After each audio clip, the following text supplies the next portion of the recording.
সকালবেলায় খিচুড়ি খেয়ে আমার মেয়ে আমরা মাঠে যাচ্ছি বর্ডারে, আর তৃষ্ণা লেগেছে তাই পানি খেতে।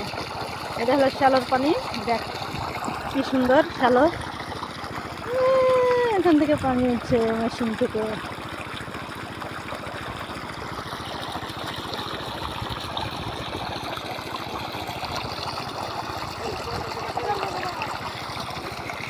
এটা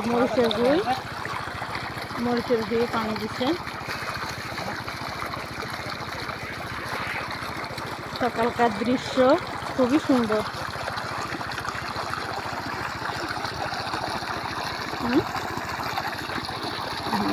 মরিচের গাছে পানি দেওয়া হচ্ছে।